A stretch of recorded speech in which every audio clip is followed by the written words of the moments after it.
Assalamualaikum warahmatullahi wabarakatuh. Kami dari kelompok 3 akan menjelaskan materi mengenai dimensi 3 kubus. Dalam video ini, kami menjelaskan materi mengenai kedudukan titik, garis, dan bidang. Materi pertama, kedudukan titik terhadap garis. Kedudukan titik terhadap garis.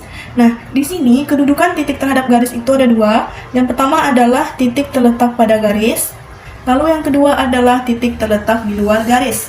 Nah, yang pertama, titik terletak pada garis. Di sini ada garis AB dan juga titik A, titik B. Berarti titik A di sini adalah terletak pada garis AB karena dia juga ikut membangun satu garis AB tersebut. Begitu juga dengan B. Lalu yang kedua adalah titik terletak di luar garis. Nah, di sini ada titik C dan juga ada garis AB.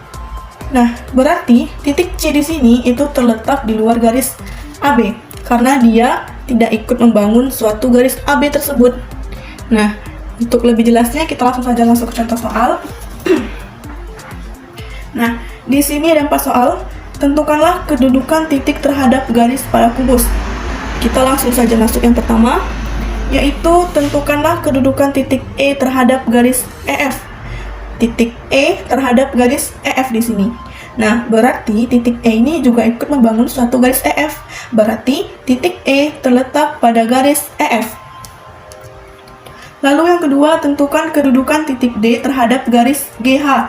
Titik D terhadap garis GH. Nah, berarti titik D di sini dia tidak ikut membangun suatu garis GH, maka bisa kita tulis titik D terletak di luar garis GH. Lalu yang ketiga, tentukan kedudukan titik A terhadap garis AD. Titik A terhadap garis AD. Nah, di sini ya, berarti titik A juga ikut membangun suatu garis AD. Maka bisa kita tulis bahwa titik A terletak pada garis AD. Lalu kita masuk yang keempat, tentukan kedudukan titik G terhadap garis BC.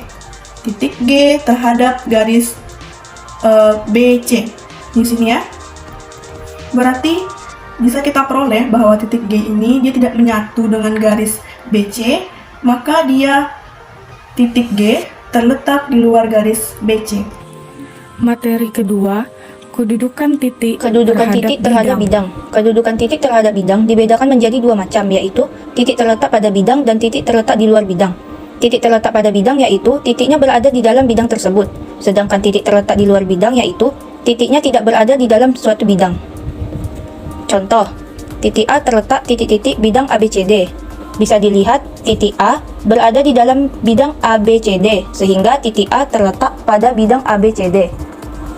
Contoh kedua, titik F terletak titik-titik bidang CDHG. Bisa dilihat titik F tidak berada di dalam bidang CDHG, sehingga titik F terletak di luar bidang CDHG. Materi yang ketiga, kedudukan garis. Jadi kedudukan garis terhadap garis. Ada 3 kedudukan garis terhadap garis. Yang pertama sejajar, yang kedua berpotongan, dan yang ketiga bersilangan. Yang pertama garis sejajar. Garis sejajar adalah garis yang posisinya saling berdampingan atau sejajar dan tidak memiliki titik temu meskipun ditarik sejauh apapun. Contohnya, garis AB sejajar garis DC. Garis AB juga sejajar garis HG. Karena apabila ditarik sejauh apapun, garis AB terhadap garis DC akan selalu sejajar dan berdampingan serta tidak memiliki titik temu. Garis AB dan garis HG juga tidak akan memiliki titik temu meskipun ditarik sejauh apapun dan posisinya tetap berdampingan. AB sejajar DC. AB sejajar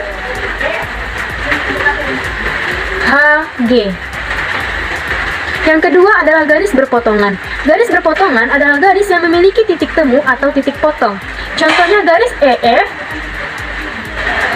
berpotongan dengan garis BF.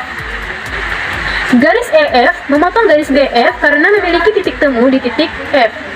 Ada lagi contohnya garis AC berpotongan dengan garis GC. Garis AC berpotongan dengan garis GC karena keduanya memiliki titik temu yaitu di titik C. EF berpotongan FB. AC berpotongan GC. Selanjutnya adalah garis bersilangan. Garis bersilangan adalah garis yang apabila ditarik sejauh apapun tidak memiliki titik temu, namun posisinya juga tidak sejajar. Contohnya, garis AC bersilangan dengan garis EF. Garis AC bersilangan EF. Garis AC bersilangan EF karena apabila ditarik sejauh apapun, garis AC dan garis EF tidak akan memiliki titik temu, namun garis AC dan garis EF posisinya juga tidak sejajar. Contoh lainnya adalah garis AD bersilangan dengan garis HG. AD bersilangan HG. Karena apabila ditarik sejauh apapun, garis AD tidak memiliki titik temu dengan garis HG dan garis AD juga tidak sejajar dengan garis HG. Sekian materi kedudukan garis terhadap bidang, semoga dapat dipahami ya teman-teman. Materi yang keempat, kedudukan garis terhadap materi bidang. berikutnya adalah kedudukan garis terhadap bidang.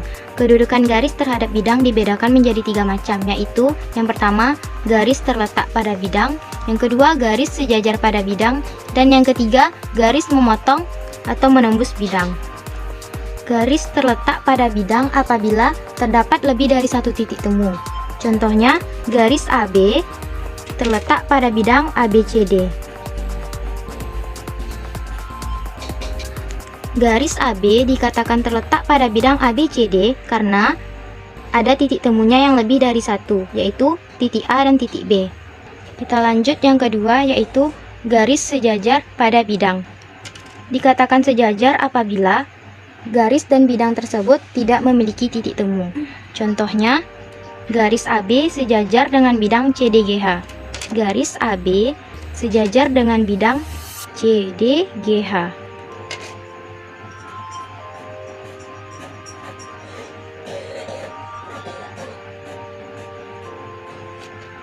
Garis AB dan bidang CDGH dikatakan sejajar karena tidak memiliki titik temu, walau diperpanjang sampai manapun. Karena yang namanya sejajar tidak akan pernah dipertemukan. Kita lanjut yang ketiga, yaitu garis memotong atau menembus bidang. Garis memotong atau menembus bidang apabila garis dan bidang tersebut mempunyai satu titik temu. Contohnya, garis AB memotong bidang BCFG.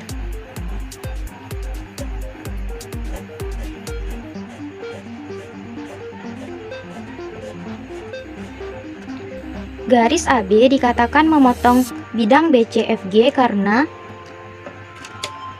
garis AB dikatakan memotong bidang BCFG karena mempunyai satu titik temu, yaitu di titik B.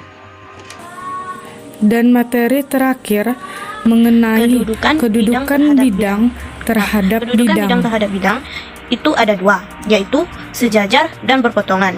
Contoh berpotongan yaitu ABCD berpotongan dengan ABEF.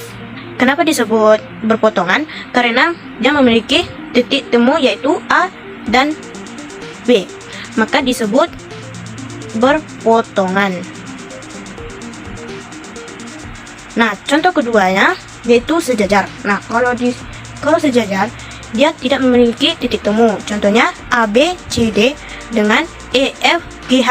Dia tidak memiliki titik temu. Itulah sebabnya disebut sejajar. Nah, kalau contoh lainnya yaitu kita bikin baru ya. Nah, contoh ketiga yaitu BDG berpotongan dengan ABCD. Kenapa disebut berpotongan? Karena dia memiliki titik temu yaitu B dan T, maka disebut berpotongan. Nah, Itulah materi yang dapat kami sampaikan mengenai dimensi 3 kubus. Semoga dapat bermanfaat. Dan kami juga mohon maaf apabila jika ada penjelasannya yang kurang jelas.